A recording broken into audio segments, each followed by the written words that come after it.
70 years ago, I was in high school, almost a third as long as the country has been around. And when I was in high school, I really only had two things on my mind: girls and cars. and I wasn't doing very well with girls, so we'll talk about cars. But let's just imagine that when we finish, I'm going to let each one of you pick out the car of your choice. Sounds good, doesn't it? You pick it out, any color, you name it. It'll be tied up with a bow, and it'll be at your house tomorrow. And you say, well, what's the catch? And the catch is that it's the only car you're going to get in your lifetime. Now, what are you going to do knowing that that's the only car you're ever going to have and you love that car? You're going to take care of it like you cannot believe.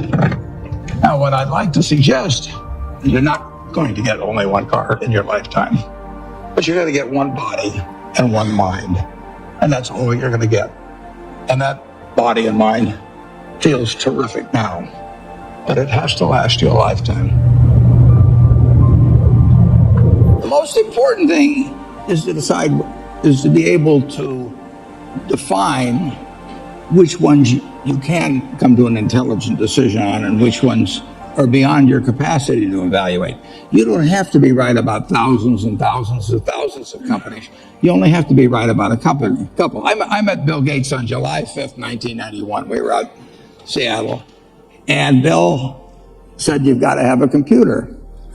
And I said, "Why?" And he said, "You can do your income tax on it."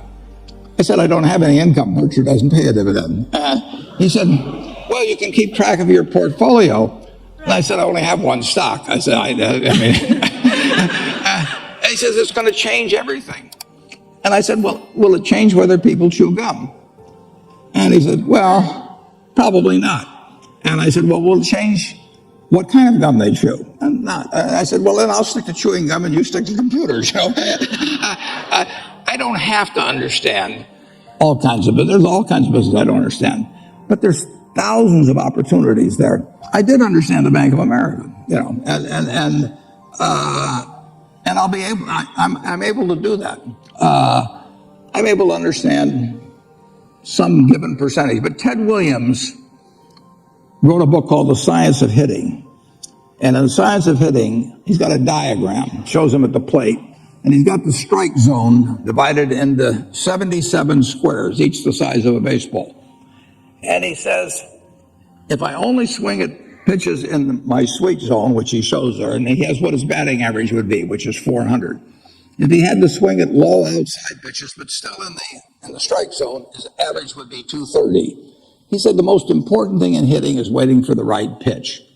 Now, he was at a disadvantage because if the count was 0-2 or 1-2 or so on, even if that ball was down where he was only going to bat 230, he had to swing at it. In investing, there's no called strikes. People can throw Microsoft at me and, you name it, any stock, General Motors, and I don't have to swing. And nobody's going to call me out on called strikes. I only get a strike called if I swing at a pitch and miss. So I can wait there and look at thousands of companies day after day, and only when I see something I understand and when I like the price at which it's selling, then if I swing, if I hit it, fine. If I miss it, it's a strike. But it's an enormously advantageous game. And it's a terrible mistake to think you have to have an opinion on everything. You only have to have an opinion on a few things. In fact, I've told students, if when they got out of school, they got a punch card with 20 punches on it, and that's all the investment decisions they got to make in their entire life, they would get very rich because they would think very hard about each one. And you don't need 20 right decisions to get very rich. 4 or 5 will probably do it over time. So I don't worry too much about the things I don't understand. If you understand some of these businesses that are coming along and can spot things on, if you can spot on Amazon, for example, it's a tremendous accomplishment what Jeff Bezos has done.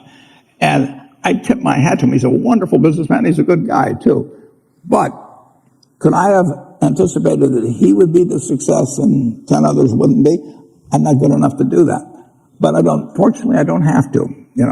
I don't have to form an opinion on Amazon. And I did form an opinion on the Bank of America, and I formed an opinion on Coca-Cola. I mean, Coca-Cola's been around since 1886. There's 1.8 billion 8-ounce servings of Coca-Cola products sold every day. Now, if you take 1 penny and get 1 penny extra, that's $18 million a day. And 18 million times 365 is 7 billion, 3 less 730 billion, or $6,570,000,000. So annually, $6,570,000,000 from 1 penny. Do you think Coca-Cola is worth a penny more than, Joe's Cola? I think so. So, and I've got about 127 years of history that would indicate it. So those are the kind of decisions I like to make. And you may have an entirely different field of expertise than I would have, and probably much more up to date in terms of the kind of businesses that we're seeing evolve. And you can get very rich if you just understand a few of them and understand their future. What is it that you two share? What makes this friendship so satisfying for both of you? Well, I think we both certainly share a curiosity about the world, and we come from two different but related worlds. So we probably spent about 10 hours of this 1-hour visit that Bill was scheduled on July 5th, 1991. His mother had to talk him into it. And we weren't halfway. I mean, we'd gotten no place in terms of our eventual agenda just in that time. In fact, the governor of Washington came by, and Bill's dad had to come into the bedroom and pull us out of it. We didn't want to. He was a little embarrassed. We were talking to him. Well, we have fun to start with. Right. I mean, every relationship should have a lot of fun, and we find the world in just such an interesting place. So we like to compare notes on it. When we compare notes, we have a lot of fun doing it. Part of the time, as I remember the conversation, by the way, there's a remarkable documentary about Warren, which is on HBO. I think it premieres on January 30th, on Monday. Yeah. You should take time to take a look at it. Bill's involved in that, and you will see, in a sense, it's called, I think, Becoming Warren Buffett. Yeah, that's what it's called. Because it took me 86 years, but I got it. You're doing well on it, though, aren't you? Well, so far, yeah. But best is yet to come. One of the things that happened tonight, Bill, was that I guess your dad at the dinner said, what's been the most important quality for you? And you found out that you and Warren had the same word. Yeah, I think curiosity, which Warren mentioned, is an amazing thing where you try and predict what's going to happen, and then when it doesn't, you sort of think, well, that drug didn't get invented, that stock didn't go up, that approach wasn't popular. What is it about my model of the world that's wrong? Who could I talk to? What could I read? And the things that have happened since 1991, mostly good things, have been amazing and just, so much fun to talk about. We read the news and we think, God, what did Warren think about that? You both are readers. You read all the time, all day, Warren. Bill, you're a reader. You also do a lot of sort of courses online as well. What does that have done? What has that done for your life, the sense of constantly learning? Well, go ahead, Bill. It's an incredible time to be a learner. I remember when I was young, I had the World Book, which is one of Warren's products, and it was very good. But I always felt like, God, I want to get into this in more depth. I want to understand it better. Today, the videos that are online and the courses that you can buy with the very best professors, it's phenomenal. Take a subject like weather or climate change, or what's going on in economics, what's known, what's not known. Now with the foundation, a lot of what I need to learn is about biology, making vaccines, and what's going on with these various diseases. This is a phenomenal time to be a curious person. The information that's out there, I have my biggest problem is that I stay up too late because I'm reading and then I'm a little bit tired the next day. The other thing that you share other than reading is optimism. You believe in America. Absolutely. You have said to me more than once, I would give up a year of my life just to know what the next 50 is going to be like. Yeah, even the next 4 now. I mean, why'd you pick 4? I don't know, just a number that came to me. It is just fascinating what's happened just in my lifetime. In the 86 years. I should mention one thing about reading. It was at the library here at Columbia. Which I spent probably more time than any other student. I lived there practically. But I pulled the book out there, happened to be Who's an American. It told me something about my professor, Benjamin Graham. And then I looked up and I went to the library and I said, I want to learn more about this because I learned this over here. That changed my whole life. We own Geico now because of that librarian directing me to some other book and then following through on that. It's the chance. I read about 1/5 the pace that Bill does, but I still spend 5 or 6 hours a day reading. I mean, you can learn so much. I particularly love biography. Just to be able to live the lives of these people that have been so extraordinary, the lessons and the discouragements they face, just everything about it. So you can't get enough of reading. What surprises you most about Bill? That's an interesting question. I guess what really surprised me is initially we just found so many things to connect on. He did try to sell me a computer. That's probably the only sale he didn't make, although the computer changed my life for the better in a big way subsequently. But, he just had the same curiosity. And the other word you have used is focus. Well, the focus is no question about it. I mean, both of us got to where we are in a big way because of focus. Bill, what surprises you about Warren? I was so amazed that he comes to investing with this broad model of the world. So one of the first questions he asked me was, hey, Microsoft's a small company, IBM's this huge company. Why can you do better? Why can't they beat you at the software game that you're playing? And I always, every day I was thinking about, okay, what advantage do we have? What do we do? But nobody ever asked me that question. And we talked about the economics of software, which is a very different and special thing. And he could relate it to things that he'd seen. And, I didn't understand banking, why some get ahead and some don't. And so he was able to put that in very clear terms. And so I found somebody whose model was rich enough that it helped me understand things that I really wanted to know. And we could laugh about things that were a surprise to us. I'd say his humility and his sense of humor really stood out in this incredible way. I mean, he enjoys what he does and he shares that with other people. And even, when I ask questions that are pretty naive, that he's probably been asked 50 times, he's very nice about it. Well, it took me a long time to figure this out, Bill, but here's how it works. I tried Bill out with some non-transitive dice. I read about it in Scientific American or someplace, and there are only 2 people in the world in the history of these dice that actually figured it out while I was trying to take their money from them.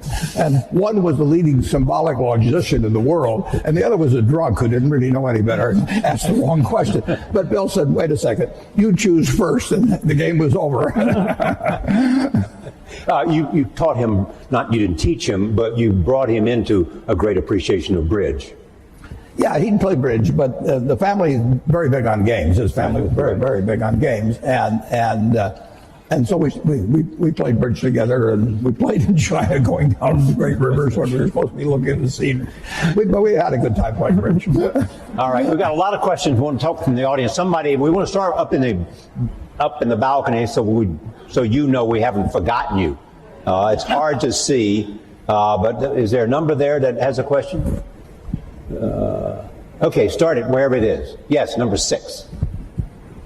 Thank both of you guys for being here today. My question is in regards to public health and vaccinations. Given our current president's publicly stated stance against the use of vaccinations, both in this country and abroad, how would you recommend that we, as students and future leaders in health sciences, best allocate our resources to most effectively resist his alternative fact political philosophy in regards to domestic and global public health? Thank you. Well, Bill? That's a good place to start. Yeah. Well, the facts about vaccines are very clear and very strong, which is both that they're safe and that the vaccine schedule has been designed to reduce disease. And, you know, the more parents that adhere to it, the more not only their children will be protected, but you have some kids who are immune deficient. And so unless the kids around them are protected, then it puts those kids at risk. And there are diseases like measles or pertussis that all it takes is a small cluster, and then mostly those diseases would be coming in from overseas, but you can get infection. And in some European countries, you've had deaths because the kids weren't vaccinated. I don't think the U.S. government is going to come out with any negative statements. There may be a commission, and fortunately, if you look at the facts are quite unequivocal. We certainly are speaking out in favor of vaccines. I'm a little surprised that we have to stick up for them, but it's true in every country that you get these rumors, and particularly in today's media, those rumors can get out and ahead of the facts because the rumors are sort of more salacious or, contrary to what you've been told type things. Here, I'm sure we'll have a chance, if necessary, to go through the facts again and get a clear positive message from the government. And the risk is, if vaccines somehow, people are scared of having vaccines, the risk is? Well, we're engaged right now in polio eradication. And the only way that succeeds is to get 95% of the kids to have these vaccines. And there we ran into a form of anti-vaccine sentiment that's even worse than U.S. rumors, and that is that two terrorist groups, one in Nigeria, Boko Haram, and another one in Pakistan, Afghanistan, the Taliban, said that vaccination was a U.S. plot and, would sterilize women, and it was a very bad thing. And they took the women who are going out to the children's houses and getting these oral polio vaccine, and actually killed a number of them. And so those negative rumors, the only reason we still have polio today, that we're not done, is because of that part of Nigeria that Boko Haram has caused unrest, and the border areas, including Baluchistan in Pakistan, where there have been these anti-vaccine sentiments. So, our risk is simply those negative things. So it's not just in rich countries that we run into this. It absolutely causes deaths if parents don't know. Bring your kids in and get them fully vaccinated. And your drive to eradicate polio is to show that you can do it. Well, it started in 1988 when it already had been eradicated in the Americas. So these were the U.S. in the 60s, the rest of the Americas in the 70s, showed that it could be done. And so in 1988, well before our foundation was involved, Rotary and a number of other organizations said, let's get rid of this. And it's been harder than was expected just because of these sentiments. Here we are in 2017, last year, less than 50 cases. So we are very, very close. In fact, there's so few cases now, the way that we track where the virus is we go and look at sewage samples, and we see, because a lot of kids get infected and pass it along without getting paralyzed. And so it's only through these sewage samples we know that there's still about 4 places in Pakistan and Afghanistan and 1 place in Nigeria that we haven't gotten there yet. All right, let's see. Next question. I got to see a card. Number 1. Thank you both so much for being here. My question, again, is a little bit on the political spectrum. I was wondering what you're both most hopeful about in this new political environment we have, and also what you're both most worried about. You want to take hope or worry, Warren? Well, I'm confident that America will move ahead.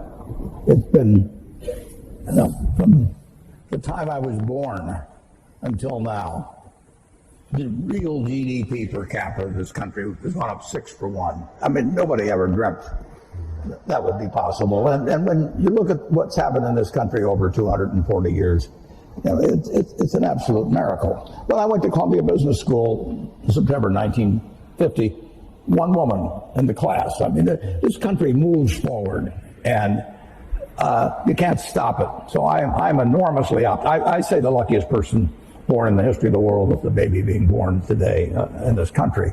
And we will go and, everybody, half the country always is going to be somewhat unhappy, or close to half, about the last election. But I grew up in a household in the late 1930s. My dad was very Republican.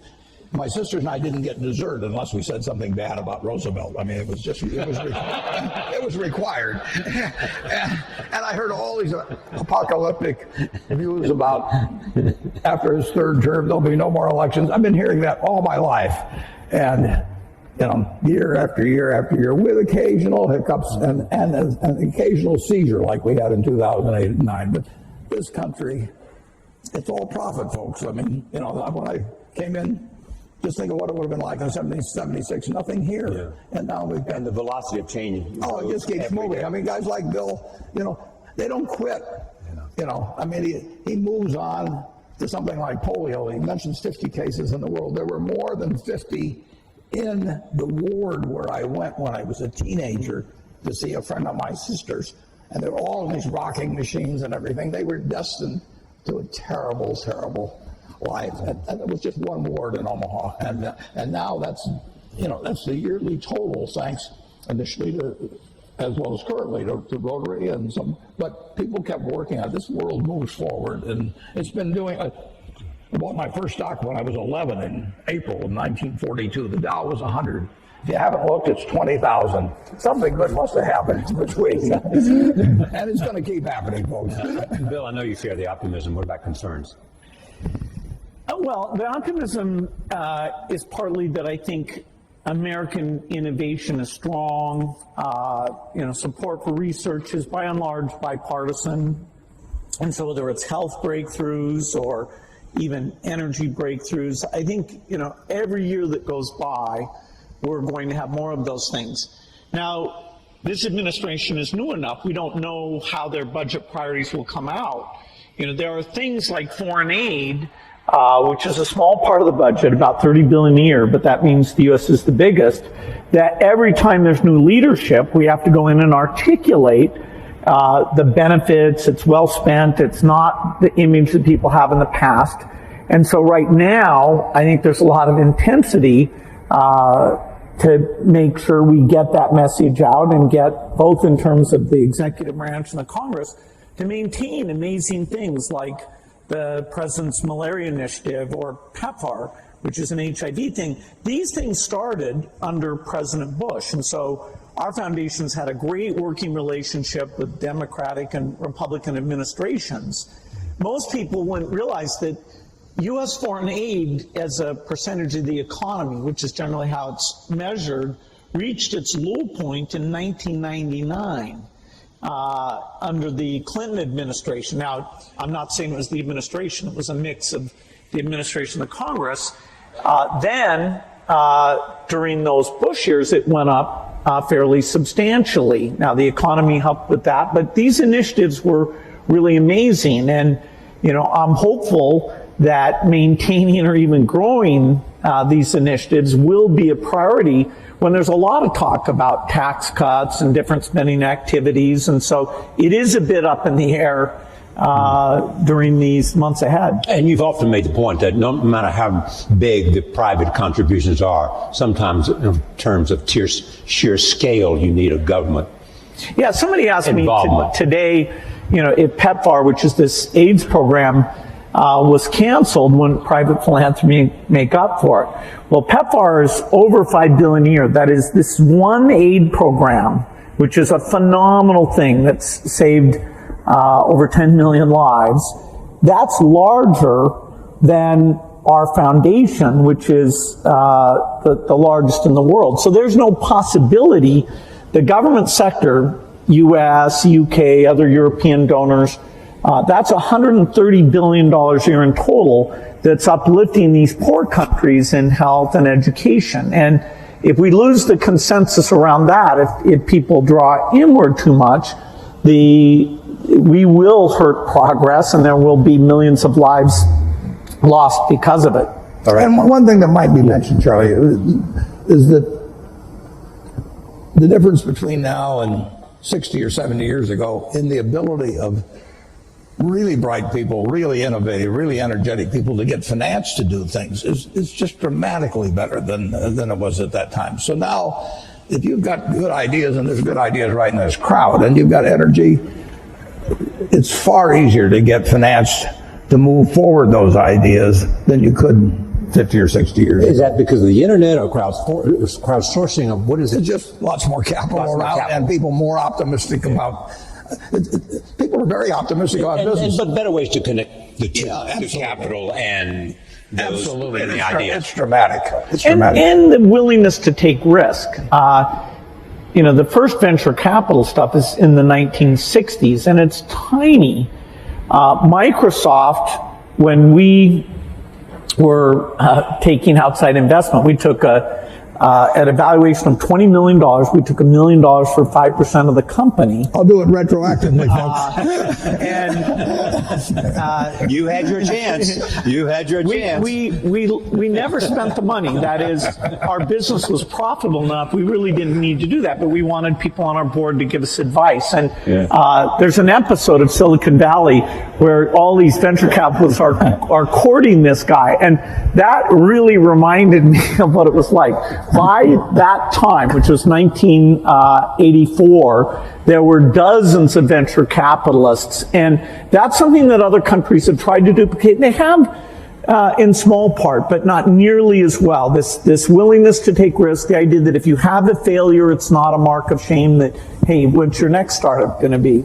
You heard his secret, folks. He gets his ideas from Silicon Valley. Be sure. All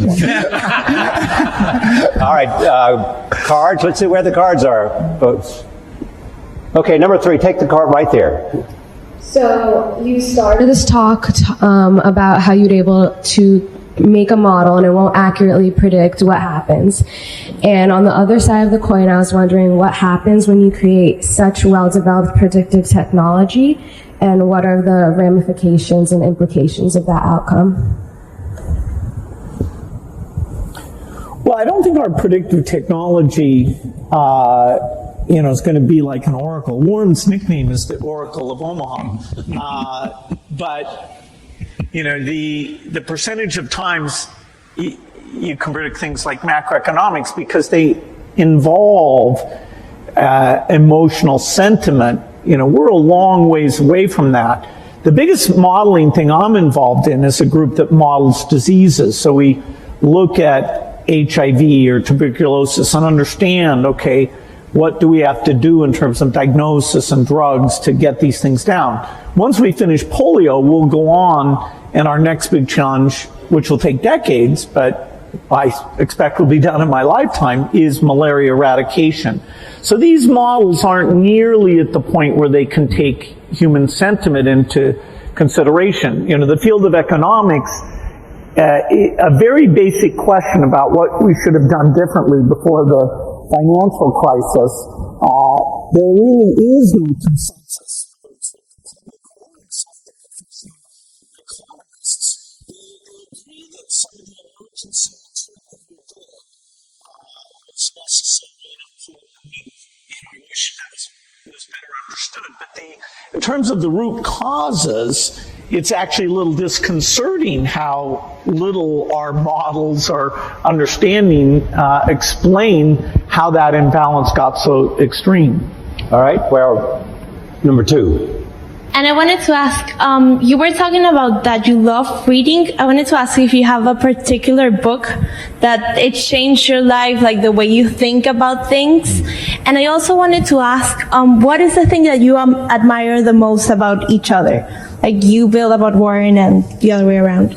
Thank you. They sort of touched on the second question, but go ahead, they may want to add to it. Books, though, first. Changed your life. Well, a book did change my life, and it was by a fellow who taught here at Columbia, Benjamin Graham, and I read the book when I was 19 called The Intelligent Investor, and I'd been interested in investments since I was maybe 7 or 8, but I'd read every book in the Omaha Public Library by the time I was 11. Why do you think you were interested in investing when you were 7 or 8? Because I was too dumb to get interested at 4.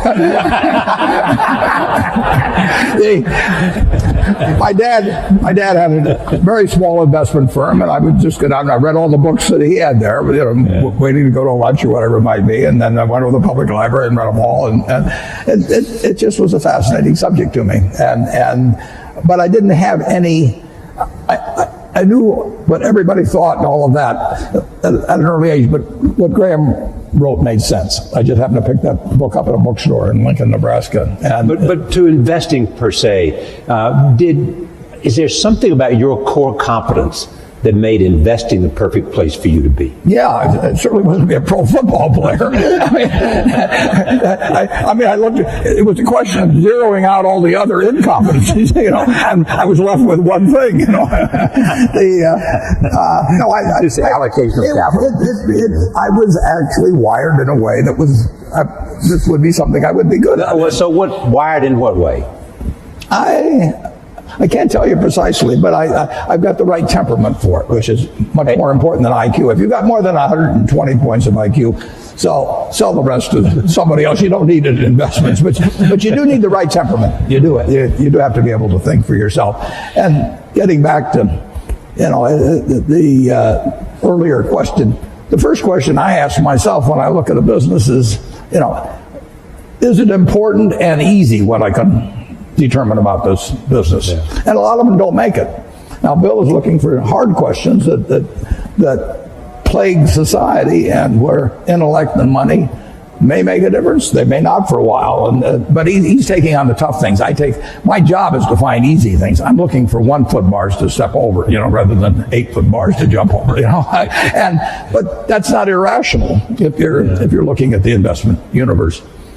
But reading is key. On the biography, on the book thing, I will tell you a wonderful book to read. I can tell you a number of them. Intelligent Investor, obviously, if you're in the investment field, but Catherine Graham's autobiography is a marvelous book, and it's absolutely honest, told by an incredible woman who had an incredible life and then wrote honestly about it. And someone who you knew very well and invested with, and she was a bit reluctant and had to be assured, that she was afraid of me, actually. Yes. But what makes that book so much? It is such a broad range of human experience, honestly told. I mean, you couldn't have nobody in Hollywood could write a scenario that she lived through, and just to see that world develop, how she reacted to it and everything. You can learn so much. My partner Charlie Munger just loves Ben Franklin. You can learn from other people and their mistakes, and I find biography is my favorite. Part of the reason you love biographies. Pardon me? Part of the reason you love biographies. Yeah. Okay. Where is a card? So I'd like to ask, what both of you do involves a lot of risk. And sometimes you have to face the fear of failure with that risk. So I'm asking, how did you overcome that fear, and what steps did you take to do that? Well, I think I was very lucky that when I was in high school, the computer was brought in there. And I developed a fascination for it and became kind of fanatical about it. So that, I didn't view it as risky. I viewed it as this kind of fun hobby. Even when I went to college, which I didn't finish, but I spent time up in Cambridge, Massachusetts, I wasn't sure that would be my life's work. Now, as the chip came along and made it mainstream, it became very obvious that something dramatic was going to happen. And so my passion, my hobby, and the area I could start this company right at the beginning of the revolution, that coincided in a nice way. And I never felt it was risky. If Microsoft had failed, I didn't have kids or anything. I could go back to school and, finish my degree and, go get a job somewhere. I was very risk averse in running the company. I always made sure we had enough money in the bank to pay everybody for at least a year if nobody paid us at all. Because this idea, I was hiring people who had kids and families, and they were moving to work there. And here I was, 19, 20 years old, and sort of telling these people I'd be paying their salaries. So I was actually very conservative on a financial point of view. And one of the few arguments I had with Steve Ballmer, who came in and played a phenomenal role in the success of the company, was how many people could he hire? Because I was trying to be so conservative. But I let him go full speed, and it turns out our financial success meant that we never had a conflict about that. But I think it's great to be risk-taking, particularly when you're young, trying out different things, fields that aren't very popular that you might enjoy. But I never got into a position where I was taking actually, in any meaningful sense, I was taking a big risk. I mean, the risk for you would not to have acted because you felt the train was leaving the station. Yeah, and it was so clear that, this was going to happen. And this was so much fun. I mean, I was a fanatic. I didn't believe in weekends. I didn't believe in vacation. My mom had to negotiate whether I'd come once a week for dinner. No matter who the guest was. Yeah, that's right. That's right. Yeah. But Warren, you have often said you still tap dance to work. Absolutely. Because you can paint with your own colors. Yeah, I'm as excited about tomorrow in terms of what's going to happen as I was when I started. I was having a lot of fun when I started, but I'm having just as much fun now. And when I was here at Columbia, I had this terrible fear. It was impossible for me to speak in public. I mean, I wasn't able to do it. I actually read an ad in the New York Times. I went down to Midtown, signed up for a course, gave the guy a check, and then stopped payment on the check. I mean, I'm just petrified. But finally, and actually, after you get through hearing me today, maybe you'll wish I'd stayed afraid of public speaking, but that's another question. When I got out to Omaha, I finally decided I just had to do it, so I gave a guy $100 in cash, and once I parted with $100 in cash, I'd jump off the Grand Canyon to get my money's worth. So, but it changed my life. But I would say this: don't fear failure. Almost everything that's turned out. I got turned down by Harvard. The best thing that ever happened, among other some good things that happened that didn't seem good at the time. Don't worry about it. And don't let it eat at you or look back. Just keep going, because you're going to have some things and forget them. Go forward. All right, I want to go to the back of the room, right back there. Hi, my name is Matthew Mann. I'm a first year at Columbia Business School. Both of you had a moment where you went out on your own. And I guess my question would be, if you were to do it all over again, you're in our shoes, what industry would that be in? Where would you start your own business today? I'd do the same thing. Yeah. I mean, for one thing, I'd be a failure at anything else probably. I mean, I'm not gonna. No, I mean, I had fun when I was in my 20s, my 30s. Now I'm 86. I'm having fun, and so I advise students as much as possible. Look for the job that you would take if you didn't need a job. I mean, don't sleepwalk through life, and don't say it's all going to be great. I'll do this and I'll do that, and I'm just marking time till I get to be older. As I've told people, that's like saving up sex for your old age. I mean, it just is not. It is not a good idea. Yeah.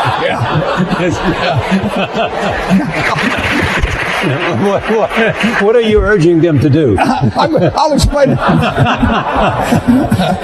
just what I'm talking about.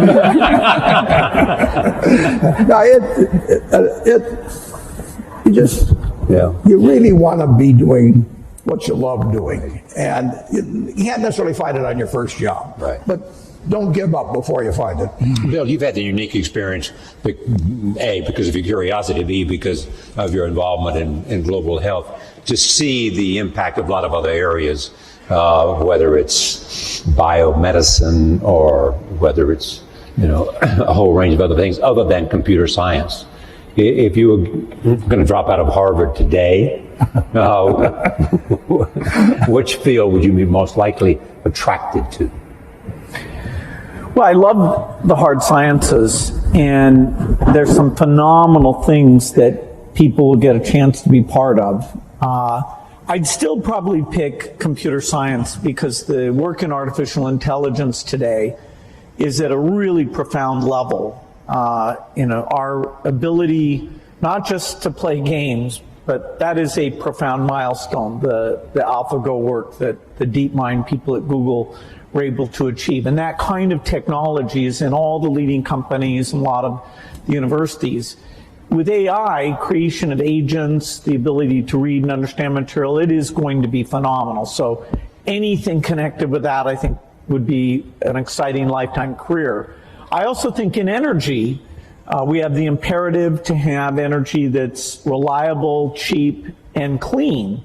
And no system available today can provide that, whether it's for rich countries or for poor countries. And so the innovations there will be profound. And there's many paths that could provide that solution. Finally, I think biology, it's the most thrilling time. We are going to figure out obesity, cancer, even things that are very hard like depression, because the mind is even more complicated than other parts of the body. I see this through the lens of the disease of the poor, the infectious disease, where new vaccines, new drugs, we are moving faster than ever. And some of these are platform technologies like DNA vaccines that are going to give us just that one thing will give us lots and lots of solutions. And so working in that space is phenomenal. Now, I say this, to my children, and they may not want to do hard sciences. The one who's picked wants to counsel patients and be a doctor, and even more than the science piece, that relationship with patients is what grabs her. So everybody has their own taste, but in terms of big impact, those 3 hard science problems would be at the top for me. All right, next, right here, right next to number 1. Hello, thank you guys for being here. Also, thank you to Mr. Gates. I am also a Gates Scholar, and without your foundation, I wouldn't be here. Many industrial-based communities have been severely affected with higher levels of unemployment due to the increasing utilization of automation, which ends up displacing workers. What do you believe is a possible solution to unemployment arising from automation? It's a good question. Because there's a lot of talk about globalization and all of that, and a lot of other people step forward and talk about how technology and the impact technology is having on jobs and the demand for new kinds of skills. Yeah, and we were here in 1800 and conducting this, and somebody would point out that eventually tractors would come along and better fertilizer and everything, and that 80% of the people are now employed on the farm, and in a couple hundred years it's going to be 2 or 3%. And what are we going to do with all these people? Well, the answer is we release them. Keynes wrote something about it in something called Essays on Persuasion. He wrote in 1930 about what a more prosperous society would become like. And he actually postulated that in 100 years, and we're now 87 years away from that there would be 4 to 8 times as much output per capita. And it's remarkable. But he didn't quite get how it might get distributed. But the idea of more output per capita, which is what the progress is made on productivity, that should be harmful to society is crazy. I mean, the distribution may be a problem, but if one person could push a button and turn out everything we turn out now, is that good for the world or bad for the world? You'd have to figure out how to distribute it, but you'd free up all kinds of possibilities for everything else. So everything should be devoted initially to getting greater productivity, but people who fall by the wayside through no fault of their own, as the goose lays more golden eggs, should still get a chance to participate in that prosperity, and that's where government comes in. Right. Bill, anything to add to that? Yeah, a problem of excess is a different problem than a problem of shortage. You know, if all the tractors and computers stopped working, then we would have problems of shortage there, and you know, we just wouldn't have enough people to make the output. A problem of excess really forces us to look at the individuals affected and take those extra resources and make sure they're directed to them in terms of re-education and incomes policies, and the need for labor in terms of smaller class size, helping handicapped kids, reaching out to the elderly. The demand for labor is not at zero. If you ever get to that point, fine, you can shorten the work week, and you'll be just fine with that. And so this idea of taking an individual who during their generation is affected, I think there's a lot to be learned about that, a lot of thinking we have to do. But the macro picture that it enables is an opportunity. Number two.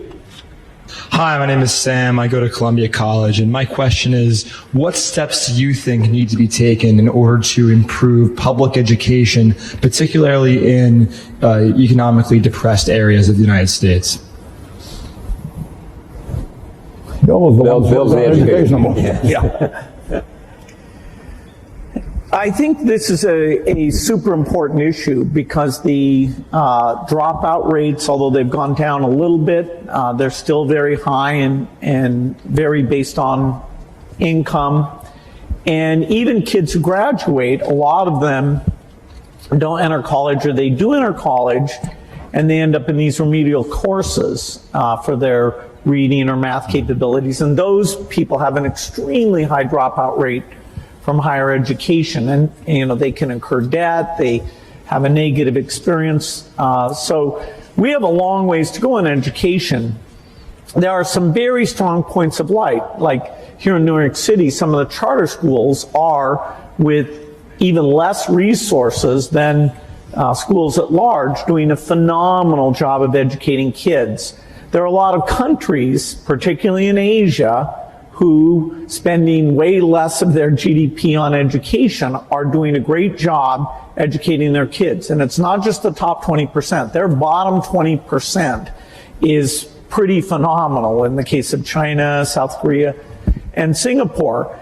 And so looking at what we've learned in charter schools in terms of building the culture, giving teachers feedback, what is good teaching look like? Do we give teachers a chance to learn from each other about that interactive element that makes the subject seem relevant and important?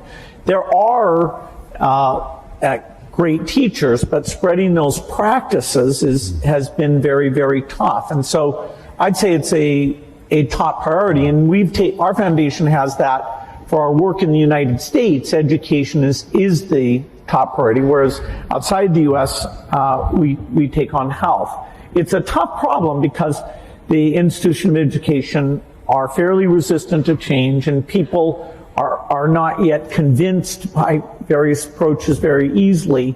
But we need to keep at it. We're going to, stay and even actually put even more money into trying to help create models. Okay, up to number 6. Hi. First, I want to thank Bill. I witnessed the role of your foundation in eliminating polio in India, and I'm really thankful for that. My question is more on how to set the basic level of debate in any public sense. There are many trade-offs. How to explain climate change policy for people who are losing jobs in the coal sector? How do you balance the current short-term economic goals with the long-term peaceful transition to the renewable sources of energy? No, it's a good question. The certain topics are so complicated, like climate change, that to really get a broad understanding is a bit difficult, and particularly when people take any of that complexity and try and create uncertainty about it. And for example, India's kind of paradigmatic in that they want to electrify for all sorts of good reasons having to do with health and reading at night and quality of life. And the question of should they delay electrification for climate issues is going to be very difficult. The ideal is to innovate in such a way that they can go full speed ahead on electrification without emitting the CO2 that the natural path of them today, which is coal, is the way to go. And so we have a lot of cost reduction to do because rich countries may be able to buy premium electricity.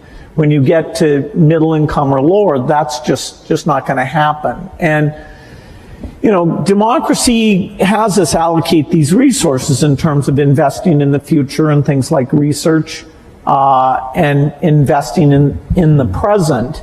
And when you have a problem like the financial crisis, then you do get a little bit of more of short-term thinking. And I'm hopeful, I think it's better for the world and for the country if we can get back into a little bit more of a focus on the long term. We have some questions from Facebook. Warren, a central tenet of your investing is to invest for the long term. And this comes from Brian White, who says, how might Bill and Warren convince investors to think beyond short-term returns to encourage world-changing innovation? Well, I've spent my life trying to convince people of investing for the long term. Listen, if I knew how to double my money tomorrow, I'd probably invest for the short term too.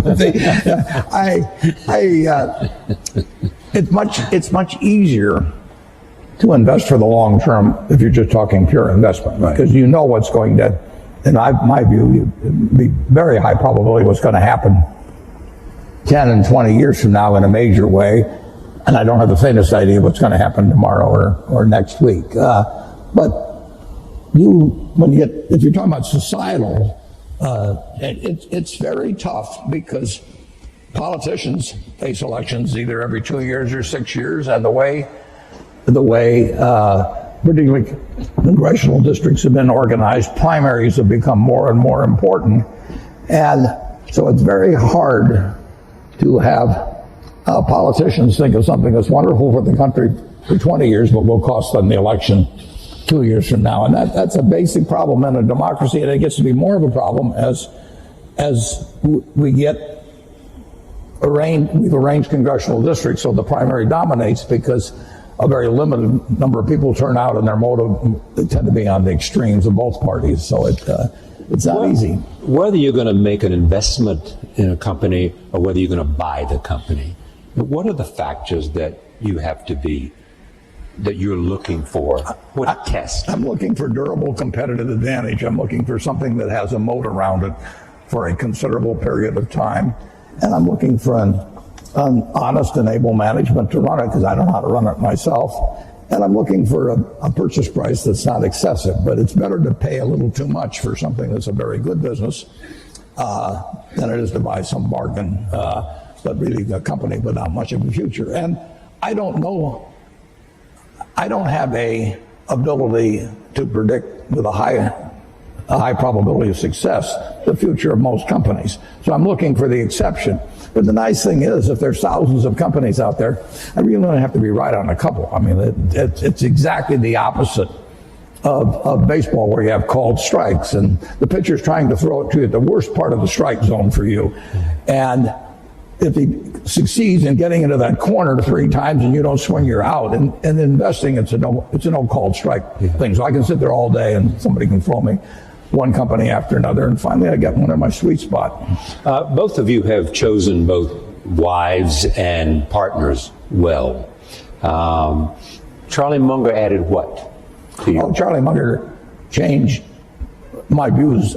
He refined them in a huge way in terms of looking for the quality companies and looking for the ability to make an investment that would work out well for 5 or 10 or 20 years, as opposed to something there might be one, I call it cigar butt investing, where there was one puff left in the cigar, but the cigar was free, so you picked up these disgusting looking things that got one puff out of them and went on to another one. And that worked okay, but it was small scale, and it really doesn't build something satisfying. So he he kept forcing me in the direction of saying, is this really a business we want to own for forever? And do we want to get associated? It's like a marriage. I mean, do you want to get associated with this person forever? And it's a great way to look at things. Bill, your wife, Melinda, has added what? Well, she's 4 children. 3 children. How much time do I have? Because she is your partner, and she was there in the philanthropy from day one. At Microsoft, I had 2 partners who were amazing. I had Paul Allen in the early days, and then Steve Ballmer as the company got bigger. And we would not have achieved anything what we did without those partnerships. Because, when things are tough, when you're making big decisions, having somebody who's really in there with you, committed, for me, I couldn't have done without that. For the foundation, Melinda's an amazing partner. She thinks about the people issues better than I do. She, knows when I get overexcited about the science. She can, make sure we're being realistic about it, and it makes it fun. Last week I went to Europe to World Economic Forum, and she went to Nigeria, and then this weekend we just sat and talked about, okay, what did we see? What does that say about the work we should do? And so, I don't think I'd enjoy it without a partner, and particularly someone amazing like her. It's more fun with a partner. I mean, Charlie and I have had more fun working together than either one of us would have had individually, and we have never had an argument after working together for 58 years. You talk every day? Not anymore, because we know what the other guy's going to say. We just run. We talked it all out 50 years ago.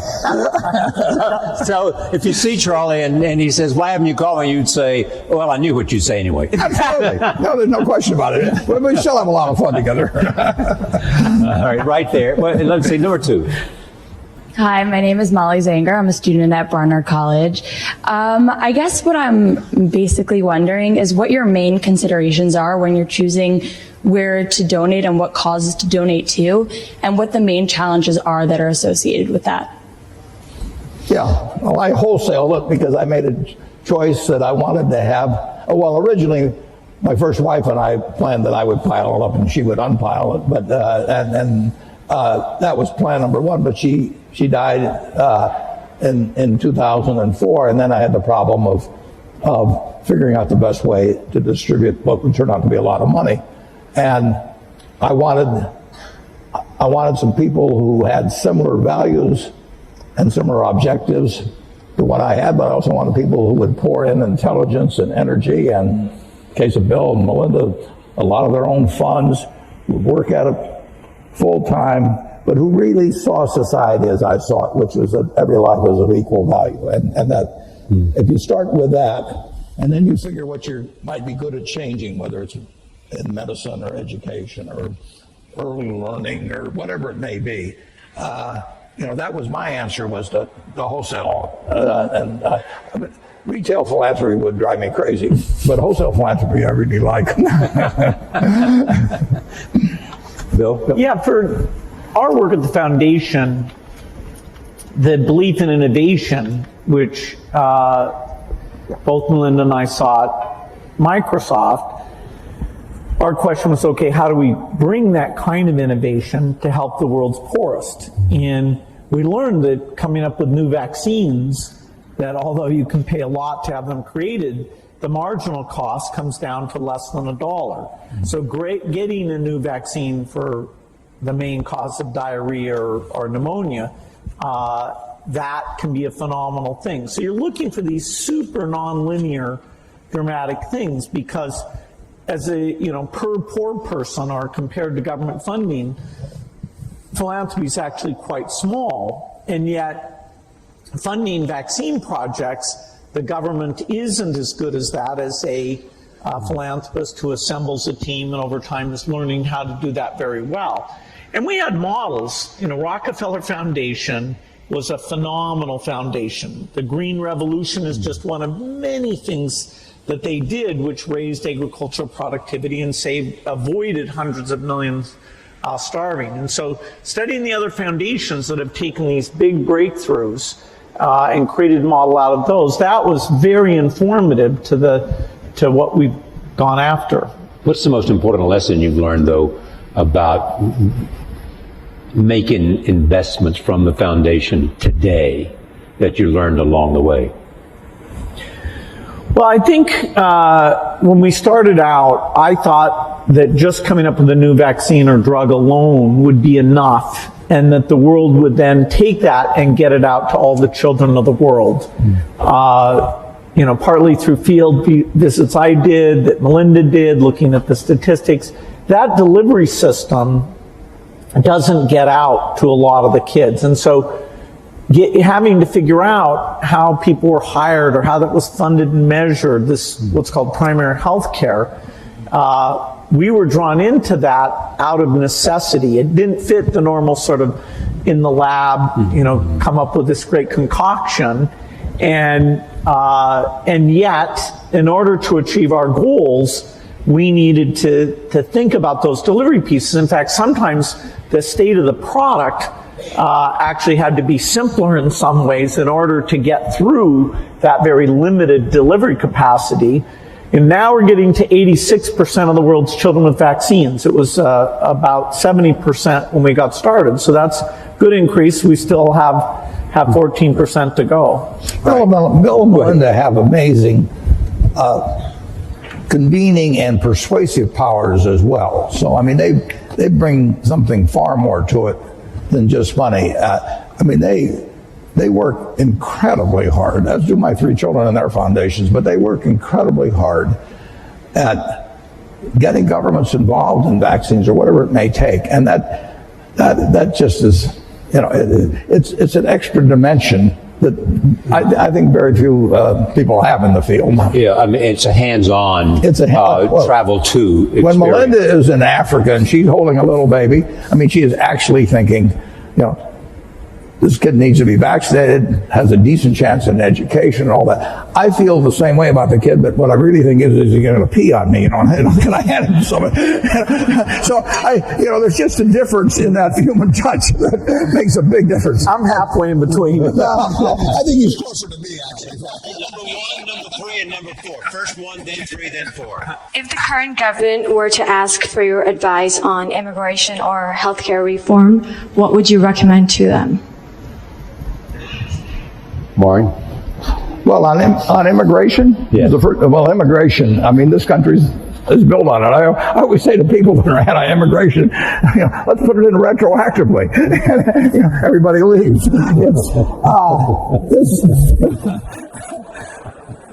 This country, if you think about it, Bill's heard this before from me, but we are sitting here in part because of 2 Jewish immigrants who in 1939 in August signed the most important letter perhaps in the history of the United States. And you can go to the internet and go to search Bing. And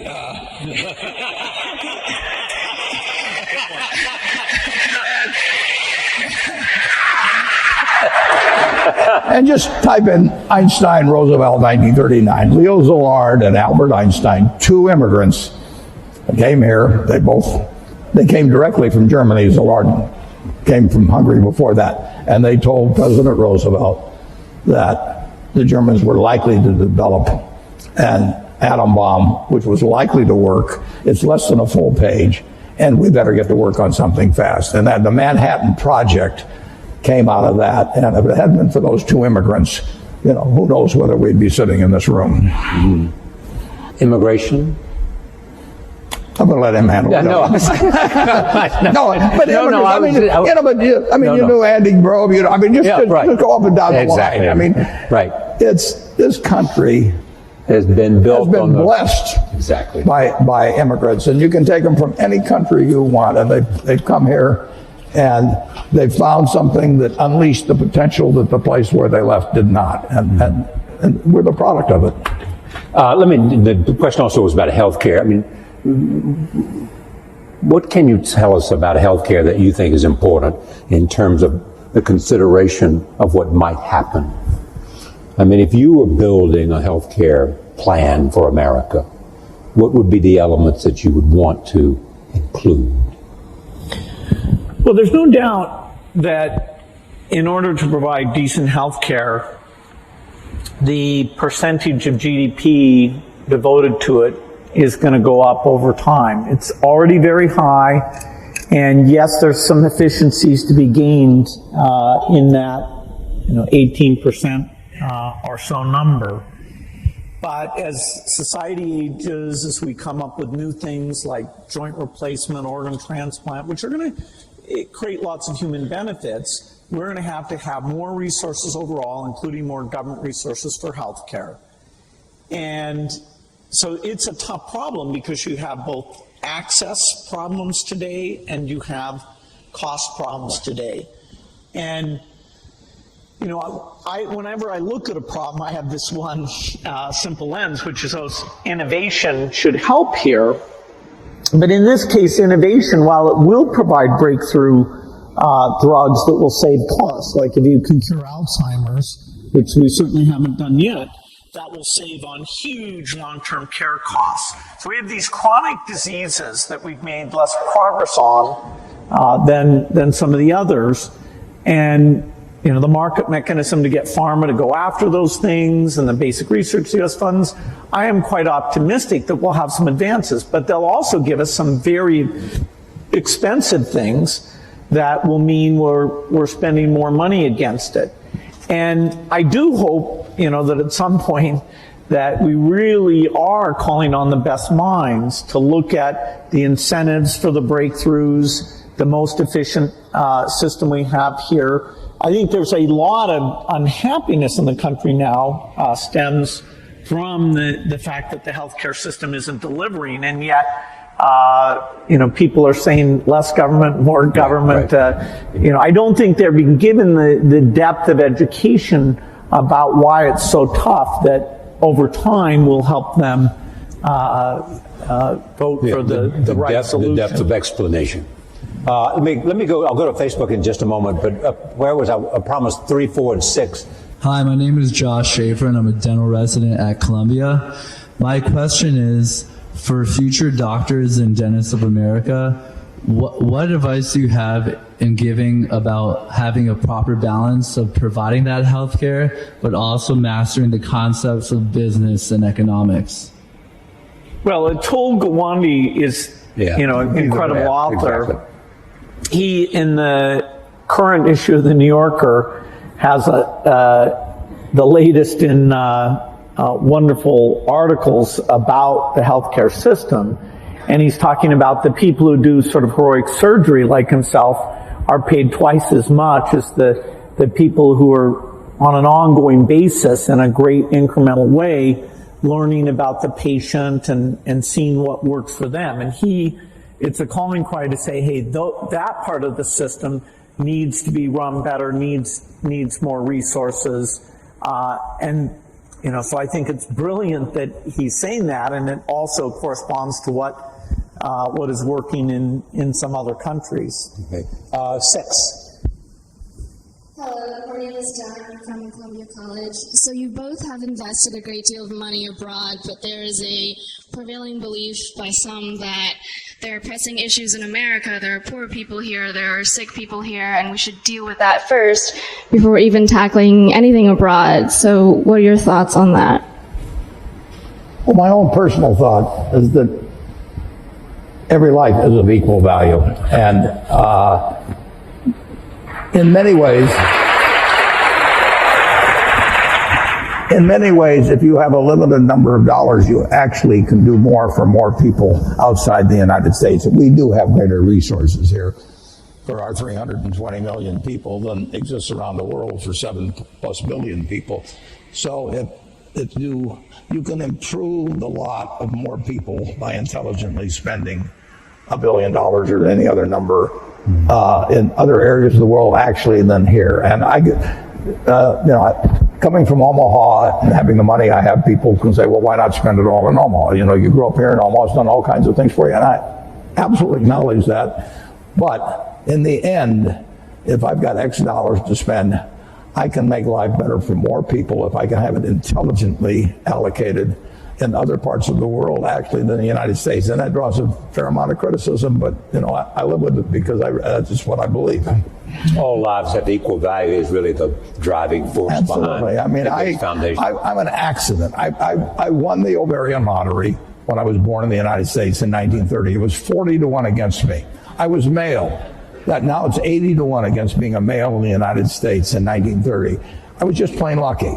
My life had been far different. Bill always said if I'd been born a long time ago, I'd have been some animal's lunch because I can't run fast and I can't climb trees and everything else. And I'd be saying, I allocate capital. It wouldn't work. And, I was lucky. But 79 out of the 80 weren't as lucky as I was at that time. And, Bill. Go ahead, Bill. In terms of the helping people in other countries, the foreign aid budget of the U.S. is 0.8% of the budget.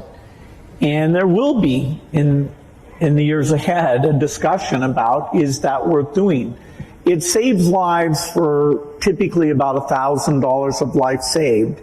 And in terms of stability and countries eventually being self-sufficient and being part of the world economy, there are some huge benefits to that. So if we were talking about should we spend 20 or 30% overseas, okay, that would be a very interesting discussion. But what we're trying to preserve is something that's gotten smarter and smarter all the time, has proven benefits, all of which are things that our foundation co-invests in the same things, like the polio thing is 0.8%. So I'm hopeful that in a big world that can remain a priority. All right, let me go to another Facebook question. This is from Nadia Akwal, says, how might Bill and Warren encourage innovation, particularly among teens and young adults? How do you encourage innovation? Well, I think you have a market system that provides rewards for it. Yeah, that's one way. Yeah. and we have it. I mean, we have an incubator for innovation in the United States. And, Bill can drop out of school. Andy Grove can come from Hungary. And it just welcomes it. And thank God. I mean, that's why we have the kind of prosperity that we have. I mean, the question of how it gets divided is a secondary question, and that does not get solved as well by the market system. But our system is just designed for it, and look at what has happened. All right, number one. Hi, my name is Sahir. I'm a senior in the engineering school. As men of such great influence, I'm curious, and we touched a little bit about this in the last question, but how you deal with reconciling your convictions with maybe what is believed by the public, maybe even a majority, considering that you have the wealth and power and fame to make such great things happen. Well, I don't see, the convictions I have, I love sharing them and talking to people and understanding, where people disagree. I can be overly science-centric about things. There's all sorts of causes that are super important that our foundation, because we have limited resources, we don't get to go and do. There's lots of diseases. There's aspects of education. Part of the strength of philanthropy is its diversity, and so just by sharing the fact that it's fun, it really can have measurable impact. I hope that sets an example for all of philanthropy. I don't happen to believe that my voice should be that much louder than other people. And so some of these big political donations, at least I think Warren as well, we've chosen not to have that be a huge way that we're spending our money. That's a personal choice. The money's being saved not for the megaphone, but for the work of the foundation. Yeah, we get a podium of a certain sort, but people do not. With a partner like Charlie Munger, you don't have to worry about my views being accepted automatically. You point out the shortcomings. And the influence of money in politics, I really think, is bad news for this country. I think Citizens United was a terrible decision. And the idea that somebody can pour millions and millions of dollars into a campaign, and in certain cases it not even be identified, I think really kind of goes counter to kind of America I believe in. The two of you created, along with Melinda and others, created the Giving Pledge. How's that going? Going terrific. It really is going terrific. Yeah, philanthropy is kind of a lonely Tell them what it thing. is exactly. Yeah, okay, this is, we love philanthropy of all types. And part of the strength of American philanthropy is actually people with very little who are incredibly generous. Here, though, we said for the people who are super lucky, have over $1 billion, we want a group who are working together, who are committed to give the majority of their wealth away, to learn from each other. What's worked, what hasn't worked, how do you involve your kids, how do you hire staff, and they'll find areas they're working on together and cooperate, but we're not pulling any money. And we thought we'd get, 20, 25 people together, and in fact now we're at 156. So it is a wonderful yearly event. I've made some great people. I do think that the quantity and quality has gone up because we're getting together. We'll never be able to measure that in a direct way. And we're making special efforts in China and India because now we have a lot of wealth there that wasn't there before. And in their own way, I think they, by having a strong philanthropic sector, that will help those countries and therefore help the world. What's interesting now, Bill and I are having dinner actually with the group tonight, for example, but if you go back 100 or 150 years, people got wealthy by making some money from the first oil refinery or steel and mill and building another one, and Henry Ford would build a plant to build cars, and then it would be from retained earnings, which eventually turned into cash. Now you can get rich very young just by having an idea, and you can get that idea monetized and capitalized in a way that you cannot believe. So we are particularly interested in getting younger people interested in philanthropy because there are huge fortunes by people that are now in their 20s and 30s, and just think of what the potential for that group. And so this thing has worked out way, way better, including getting younger people to join us. Number 6. Hello, my name is Christina Nunez. I'm a fellow dental student to Josh. Thank you for speaking with us today.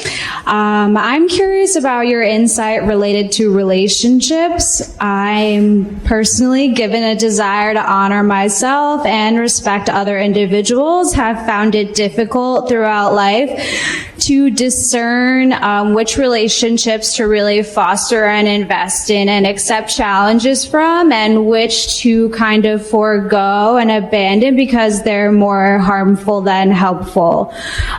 So are there any major life lessons that you two have learned through your personal experiences?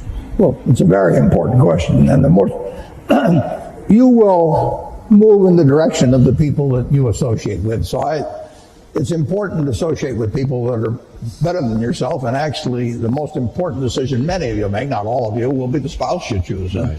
And you want to associate with people who are the kind of person you'd like to be. You'll move in that direction, and the most important person by far in that respect is your spouse. I can't overemphasize how important that is, and you're right.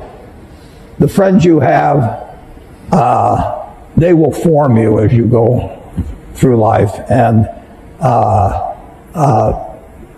make some good friends, keep them for the rest of your life, but have them be people that you admire as well as like.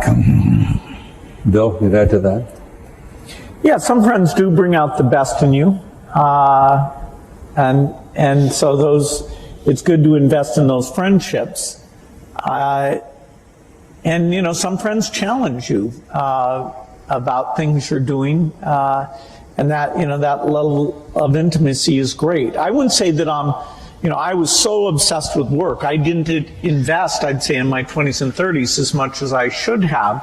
It's really through Melinda and seeing other people I realized, okay, that is it's really worth the investment to have those people as you're always there to help them, and vice versa.